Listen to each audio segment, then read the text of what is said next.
Yeah, magandang hapon po. This is Maricar. Tumutulong ako ngayon na ipaintindi sa inyo yung kaganapan doon sa ground. Alright? May mga updates na po na lumalabas. Good afternoon pala. Ano bang oras na? Good morning pa lang yata sa inyo dyan or tanghaling tapat. Anyway, okay, sasagot po ako ng mga tanong for those people who has questions. Sasagot ako. Cover natin to ng live, yung mga nangyayari ngayon dyan sa Metro Manila, sa NCR. So it's no longer a secret para doon sa mga nagtatanong. It's no longer a secret po na yung nandun sa Luneta at saka yung nandun sa EDSA ay hindi anti-Marcos na na rally, okay? Kaya nga po hindi ko kayo sinasabihan pumunta doon. Kaya nga hindi ko din naiintindihan. I really do not understand right now why a lot of people are taking photos doon sa Luneta when in fact we are not supposed to be there. No, we are not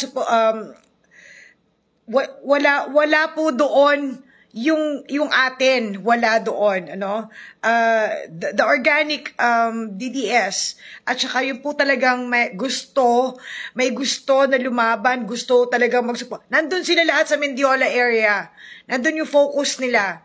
And mamayang hapon, magdadatingan pa yung iba. A lot of them are still preparing. A lot of them are still transporting,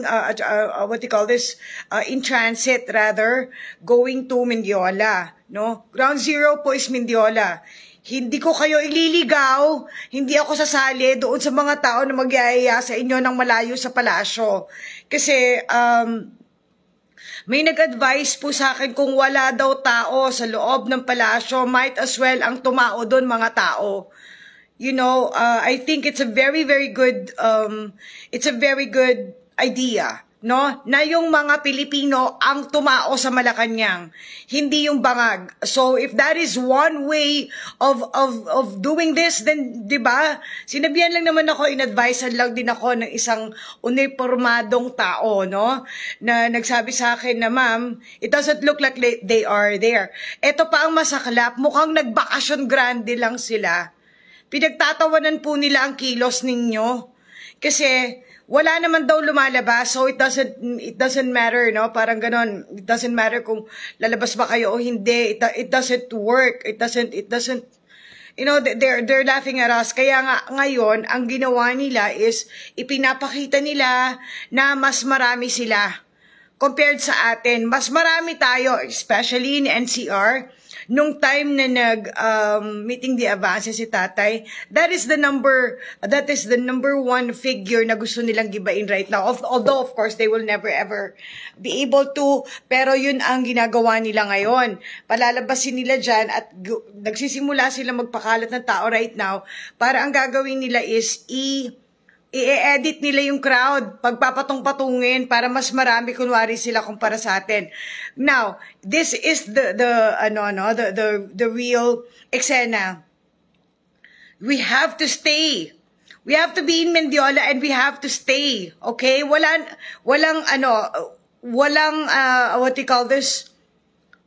mangyayari pag mag-uuwian. Kasi ang gagawin nila, slowly lang yung pagpayag ng pagpasok ng mga tao. So if you are going to stay there, doon kayo mag-aantayan sa Mendiola. Everyone na galing sa iba-ibang areas pupunta din doon. Look, we are talking about the actual pwesto kung saan dapat kayo nandun. Malacanang talaga, bakit kayo nasa EDSA? Kuta ng dilaw yan, yung Luneta ngayon, nandun yung mga militante. Why the fuck are you there? Why the fuck are you there? Nandun kayo, nakikipag-swimming kayo doon sa mga butang inang kalaban. San na daw ako? Eliazar, ang tagal mo ng kakulto. Alam mo na nasa UAE ako, right? Alam nyo na nasa UAE ako. Talagang lalaitin nyo ako? Ay, I don't need to be there to know what is happening. Kaya nga wala kayong alam eh. Kaya wala kayong alam, nililigaw kayo ng iba. The reason why I am here is ayokong iligaw kayo ng iba. Okay? Wag nyo nang ulitin yung nangyari nung birthday ni tatay na iniligaw nila kayo away from Mendiola. Mag-isip kayo mga kababayan, bakit nila pinoproteksyonan yung entrance ngayon sa Mendiola? Because that is the weak point. Yan ang Achilles heel. Yan ang ground zero. If you don't go to Mendiola, wala lahat yan. Wala lahat yan. Now, it doesn't matter. It doesn't matter kung may tao o wala sa loob ng palasyo. Kung may tao, kalad ka rin nyo. Ngayon, pagka may tao doon, di ba, pag may tao, kalad ka rin nyo. Kung walang tao, Occupy Malacanang, opisina natin yon. Opisina ng Pilipino yon. Alam din ng mga sundalo at pulis yan. Constitutionally, atin yan. Bakuran ninyo yung Malacanang para hindi na makakabalik yung bangag kung talagang gusto nyo siyang alisin. Yun ang sinabi sa akin. That is a very, very wise idea. That is a very wise advice. Nandun daw sila sa resort kung saan man. I'm not sure. Nililigaw din yata ako. May mga nakikita ko dyan. Kesyo nag-amanpulo sila. Kesyo Balesin or something. I'm not sure. Pero ang sinabi is nandun lang sila sa resort ngayon. Nagbabantay, nagpa-party. Okay? Samantalang tayo, nagtuturuan, nagtatanungan. Liwasan Bonifacio is very, very, very far from Palasyo. Very far from Palasyo. Stay in the Malacanang area. Doon po kayo, hindi kayo gagalawin ng pulis, hindi kayo gagalawin ng military dahil inaantay nila tayo. Inaantay nila tayo just like what they did nung March 28 na birthday ni tatay, inaantay nila tayo doon, dumami. They are waiting for us to actually be there, physically be there. They want us to be there so they can join us. Imagine, yung mga nandun mismo na nagbabantay kuno sa labas will actually be our entry there. Come on! Hindi natin sila kailangan awayin. Huwag niyong aawayin yung mga sundalo. Huwag niyong aawayin yung mga military. Kasama natin sila. Hindi yan sa inyo isinasabi dahil inililigaw nga kayo. Inililigaw po kayo. Hindi ko maintindihan kung bakit ang tutok ninyo ay ang mainstream media na alam nyong kaaway natin. At saka yung mga mangganatics, ilalayo talaga nila kayo because Mangga does not want her brother ousted. Kasi kung gugustuhin niya, nasa Malacanang na ang putang inang yan. Nasaan siya? Nasaan si Mangga ngayon na nanahimik kung talaga na totoo na gusto niyang tanggalin ang kapatid niya sa pwesto? Dapat nangunguna yan sa Mendiola. Dapat siya mismo. Pero wala siya doon. Where is she? Can you find her? Nasaan yung iba dyan na nagsasabi sa akin dati, tang ina mo Maricar, nasaan ka ba? Nasa Pilipinas ka ba? Ang lakas ang loob mo mang utos. Nasaan sila ngayon? Nasa labas din.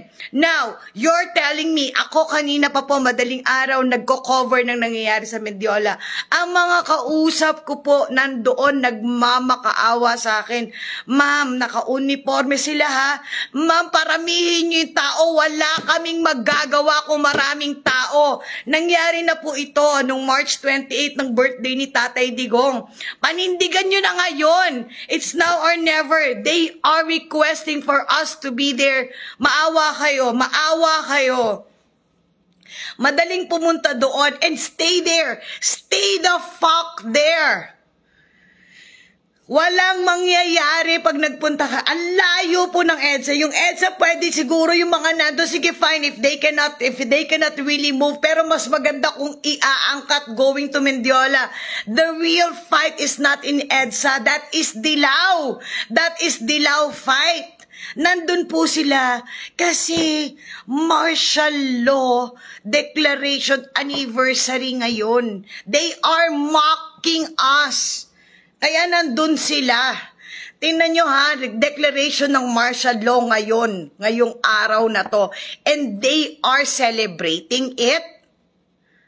Okay? Ngayon, tinatakot tayo. Ang dami-dami nananakot. Keso, ito daw ang magiging signal, wick. How do I call wick? Mitya. Mitya rather. Mitya daw ito ng martial law. Putang ina, di pag habang nandiyan tayo sa kalsada, nandiyan kayo sa kalsada, habang nandyan kayo sa labas at mag-declare siya, di lalong gulo yun, go ahead, bring it on. Alam niyo po ang lahat ng nagsasabi sa inyo na, oh, may ganito sa Liwasan, may ganito sa Mendiol, sa EDSA, may ganito sa kung saan saang area. Nilalayo kayo sa Mendiola. Why? They do not want you to be there. They don't want you to be there because they do not want you to realize your actual number, yung totoong dami ng mga supporters ng mga Duterte at saka ng mga galit sa gobyerno right now. Ayaw nilang ma-realize. Okay? Putang ina, Camp Aguinaldo, para saan? Wala akong pakialam dyan sa na yan. Sa Camp Aguinaldo, bullshit na yan. Why? Andun yung mga kano sa loob ng Camp Aguinaldo. Kung pupunta siya sa Camp Aguinaldo, ano ibig sabihin nun? Ibig sabihin, inactivate nila yung mga EDCA sites. Okay? Doon kayo sa Mendiola. Kahit na po maubos na ang lalamunan ko, uulit-ulitin ko sa inyo, mag-Mendiola lang po kayo. Hindi ako titigil ng pagsasalita ngayong araw na to, sa Mendiola lang po kayo. And stop saying resign. He will not resign. Itaboy nyo yan palabas. Or occupy Malacanang, atin niyang lugar na yan. Walang bawal na pumunta ang mga Pilipino sa loob ng palasyo. Opisina ng bayan yan. Opisina ng bayan ang palasyo. Hindi yan private home ng presidente. Putang ina. At kung nilayasan niya at kung totoo nga na nasa resort siya somewhere, it means they are only laughing at us while they are partying. Okay? Bullshit yung mga ibang locations, mga kababayan. Bakit sa palagay ninyo tinitiran nila ang lahat ng areas at ang pinapakita nila sa inyo yung mga kalaban natin, hindi yung number natin? Bakit yun ang lagi na pinupuntirya? Di napapansin, every single one of them are showing us the numbers of, oh, ito yung mga, dito yung mga dilaw, dito yung mga mga pula, dito yung mga pink, ganyan. Hindi nila pinapakita yung mga DDS, samantalang sinasabi nila DDS sila. What the fuck?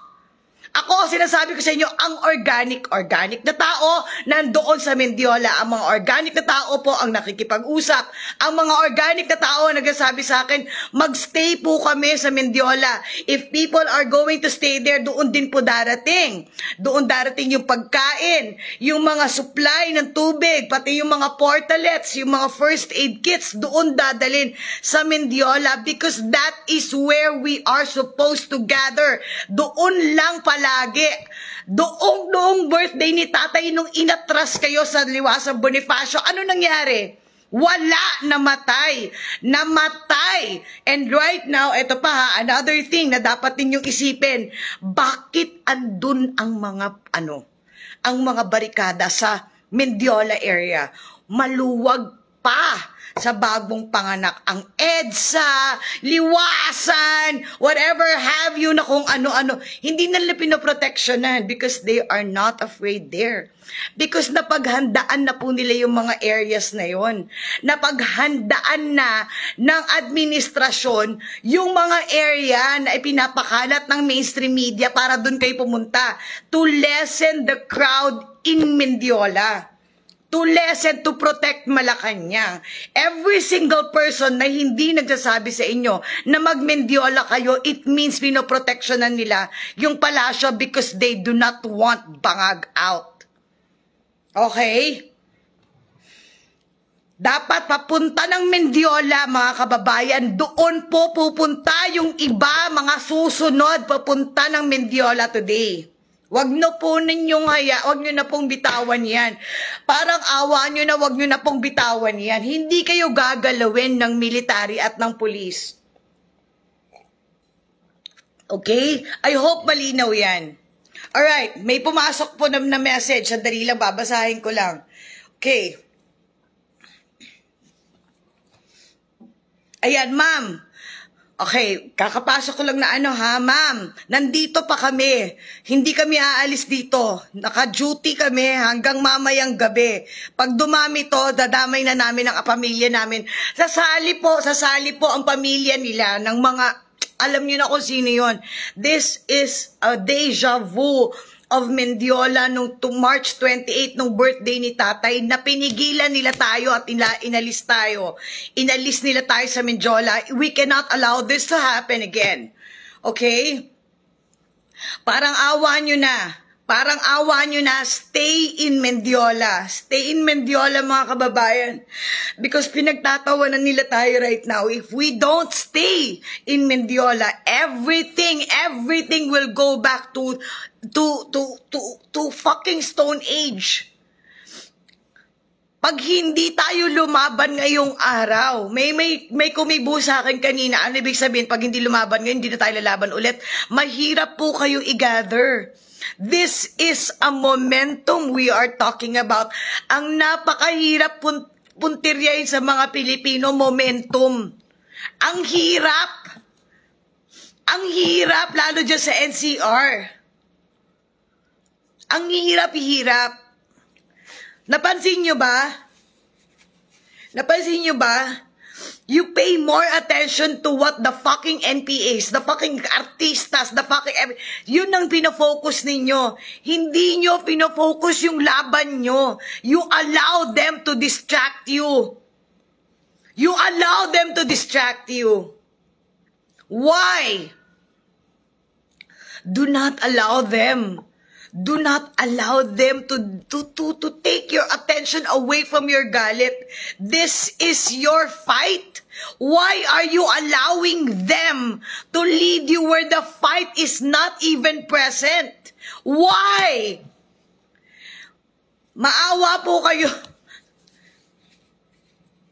If only I could go home. If only I could go home. Kaya lang pag nandun tayo pare-pareho sa ground, wala tayong makikita. Kaya po ako, sige, magsasabi na lang ako, kailangan lang po talaga, come on, let's gather ourselves. Maraming parating itong hapon hanggang gabi. Antayin nyo lang. Mag-antay lang po tayo. Lalaki po yan. Huwag kayong mainip.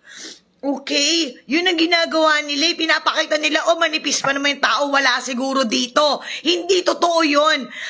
Pinapatay nila ang mga, naglalagay sila ng jammers, pinapatay nila ang mga internet connection dun sa mga areas para hindi makikita ng mga tao na ang Mendiola may tao na.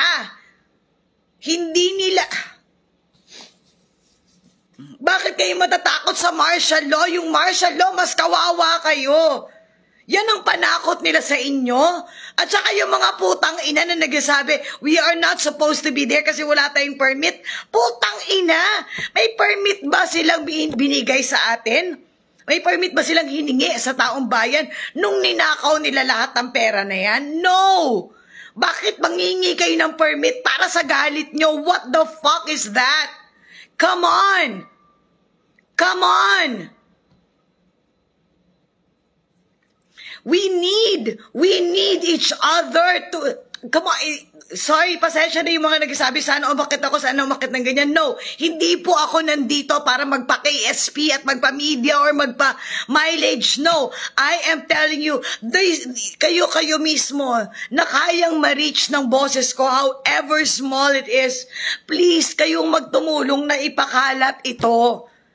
Please, ang kailangan natin, Mendiola. We need to occupy our palace. Malacanang hindi makakapasok ulit dyan. Ang mga putang inang adik na yan, hindi na sila makakapasok kung nasa Malacanang ang mga tao. Mendiola lang po, Mendiola lang. If they are not there, then fine. Wala kayo, wag kayong aalis sa palasyo. Pero kung nandun sila, ipagtabuyan natin sila. Because sila ang purpose ng paglabas. Paalisin sila. They are not supposed to be there. Mendiola lang po tayo. Mendiola lang. Okay? Mendiola lang ang kausap ko ngayon. NCR. Mga kababayan sa NCR. Please. Please, wag niyong sayangan tong araw na to. Please. Mendiola tayo. Wag niyong sayangin tong araw na to. Okay? With no disrespect. Pero NCR, ang dapat natutok nyo, isang lugar lang. Nandun po dapat tayo. Okay? Sa palasyo. I-disable natin ang opisina ng bangag. That is what we are supposed to do. Bakit mo ko pinapatigil mag-live at magsumama sa live ng... I'm sorry, what is happening? Why is this happening? Pinapatigil niyo ako mag-live. Why? I am doing my thing, okay? This is mine. I am telling you right now, yung mga nakakarating sa akin, ito ang binabalita ko sa inyo. Ang kailangan ninyong gawin ngayon, ipakalat Mendiola lang. Nothing else. Nothing else. Kasi pag inilagay nila kayo sa luneta, you will be counted as the, yung mga pulahan, dilawan at saka mga pink, ika-count nila kayo doon. Para magsabing sila na sila yung mas marami kesa sa atin. They want you counted. They want you counted doon sa mga locations kung nasa ng dilaw. Kung nasaan ang Manganatics. They want you counted there. Dapat Mendiola. Pwedeng i-share ni Yumi, I don't know, kung sino man yung binanggit niyo, pwede niyang i-share itong sinasabi ko right now kung gusto niyang bigyan ng audience. Okay? Hindi natin kailangan, nalilipat ako, I'm doing the live. I am going to do this for I don't know how many hours. Kasi malapit nang mag-alauna and apparently a lot of people are going to arrive starting at 1 o'clock in the afternoon. I am not moving. I'm sorry. Ito yung live ko, okay? Okay, hindi ako nakikipagtaasan dito ng live feed ng live feed viewers. Okay? Ang sinasabi ko dito yung mga nakakapasok po sa akin na updates right now. Okay? Please, pwede nyo naman ako i-share if you want my reach to go somewhere else. Huwag nyo na ako paalisin sa sarili kong live. Napaka-insulto naman yan, para nyo naman sinasabi na basura si Tentay, dapat kumapit muna ako sa iba. Wag naman ganun. I-share nyo lahat ang live namin. Wag nyo naman akong gawing busabo sa sarili kong wall. Nakaka-insulto naman. I am sharing with you yung mga binabalita sa akin. May sarili po din akong mga bubwet on the ground. Okay?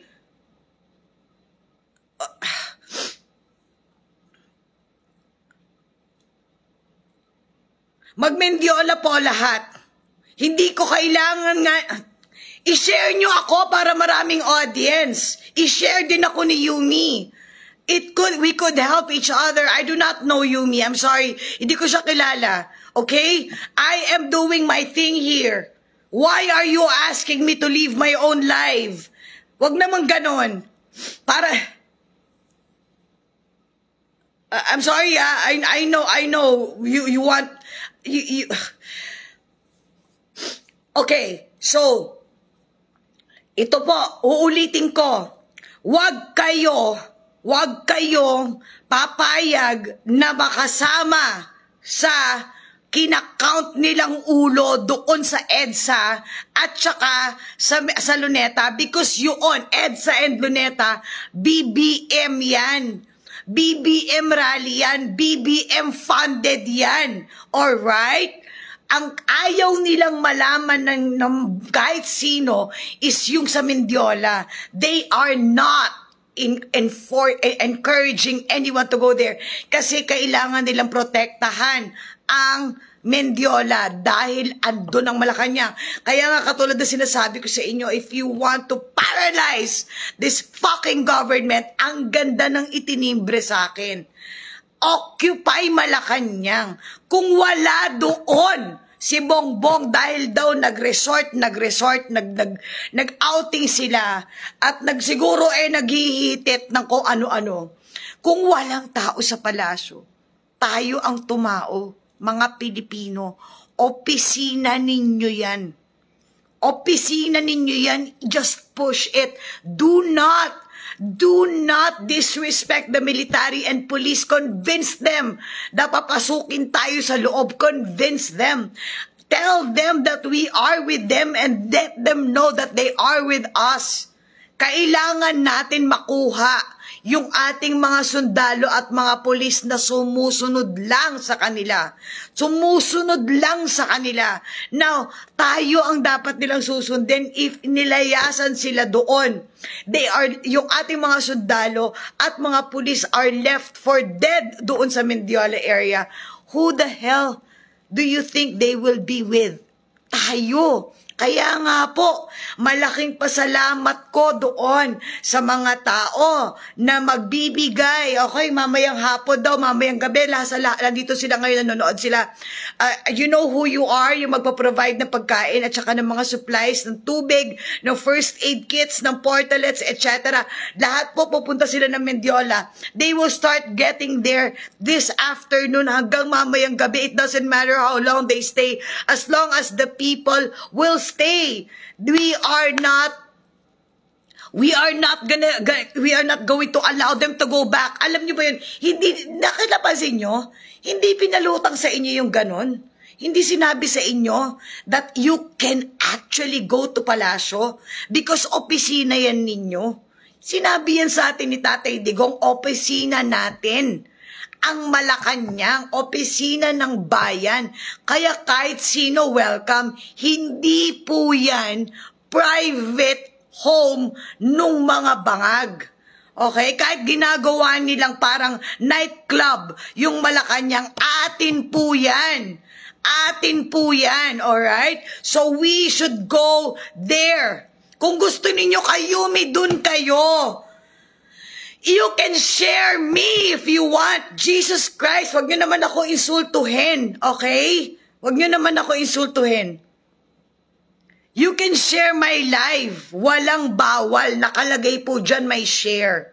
Okay? I will stay here for hours. I don't mind. Wag nyo ako insultuhin na paaalisin nyo ako sa sarili kong live. Just to join another simply because kawawa yung ano ko. Kawawa yung live ko. Why are you doing this? Why are you doing this? Why are you making me leave my own life? I will not. Uulitin ko. Doon kayo sa Mendiola. Doon kayo sa Mendiola. May paparating po doon ng mga grupo. Nandun po pupunta yung mga grupo na nag-ready nung 28 pero nabitin. Nag-ready sila ng 28. Ready na sila. And then bigla silang pinalipat ng Liwasang Bonifacio. Sobrang galit po nila nun.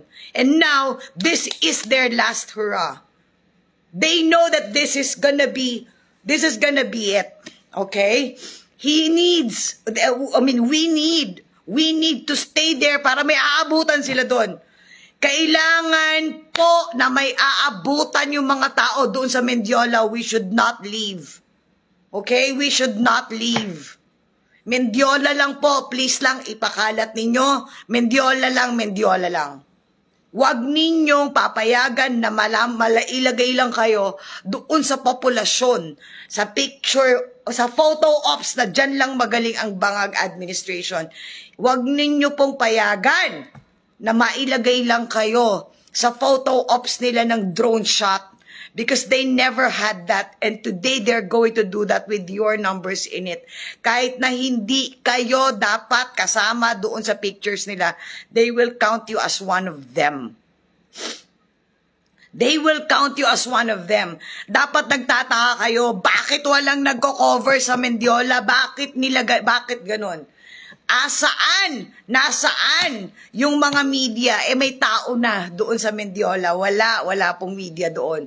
Yung mga nagtatanong sa akin, bakit, sinong nagko-cover? I am covering Mendiola from here. When you say covering, pag nagko-cover po, bird's eye view, ibig sabihin naka-oversee. Pag nandun ako sa gitna, I will not be able to tell you what is going on. Ang masasabi ko lang sa inyo right now, nandyan na po ang mga tao sa Mendiola. At bakit nandun sila? Sila yung mga dating nandun din. Yung mga dati din na pupunta. Dapat. Doon na sila papunta ngayon. Okay? At yung mga pulis natin, andun na. Nandun na rin. Okay? Nandun na sila. Maniwala kayo sa akin, hindi nila tayo guguluhin. Hindi nila tayo sasaktan. Hindi tayo gagalawin ng mga sundalo at saka ng mga pulis na nandun. They will not hurt us because they are with us. Okay? They are with us. Palagay nyo, nalimutan nila na mahal sila ni Tatay Digong? Ha? Sa palagay nyo, nalimutan? Sa palagay nyo, nalimutan nila? Or hindi nila alam na ginagawa? Ang ginagawa ng mga to? Para saktan si Inday? Hindi nila nakakalimutan. They know what's going on. And that is why they will never hurt us. So yung mga nananakot sa inyo, yan yung mga palutang yan lahat ni Mangga. Yung mga palutang ni Mangga, pinapakita sa inyo, mahina kayo kahit napakadami ninyo.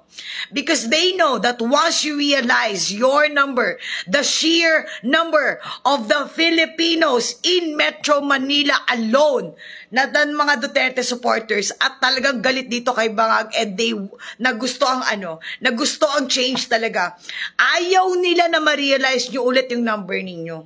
They don't want you be identified. Ang gusto nila ipakita yung kakarampot na ilang piraso lang doon sa Luneta at saka sa EDSA. Pita parang magmukhang tanga. Lalo na yung mga nasa EDSA, pinagmumukha nilang tanga right now, pinagtatawanan nila. Why? Because the people that are rallying right now in EDSA are surrounded by mga militante. I am telling you right now. Mendiola lang po. Mendiola lang. Wala nang iba. Mendiola lang. Okay? Dahil ang mga kino-cover po, ang kino-cover ng mainstream media ngayon, yun lang mga lugar kung nasaan ang mga kakampi ng putang inang bangag na admin na to. Ayan, tama si Tyrell. Yes. So, please, again, uulitin ko, may paparating po doon ng mga supply. Ang mga parating po sa Mendiola, mga tao, mga pagkain, tubig, medical supplies ko kakailanganin sa first aid, mga portalets, parating po dyan, doon po papunta, para po doon sa mga gusto rin na magdala at mag-donate or tumulong or personally magbitbit ng kanilang mga tulong doon sa mga rallyista. Please bring it to Mendiola. Bring it to Mendiola. Alam niyo ang pinakamaganda niyong gawin doon? Sit down. Mag-sit down rally kayo. Walang tatayo. Para hindi kayo mapagod. Walang tatayo. Occupy the entire area. Hindi nila kayo pwedeng galawin pag nakaupo lang kayo, mga kababayan. Sit down rally. Sit down rally is the answer. Hindi nila kayo pwedeng galawin kung nakaupo kayo. Hindi kayo mapapagod. Okay? At hindi rin kayo masasabihan na nagwawala kayo dahil nakaupo lang kayo. Walang bawal sa pag-upo. Palibutan ninyo yung Malacanang. Huwag nyo nang hayaan na makabalik pa sa opisina si Bongbong.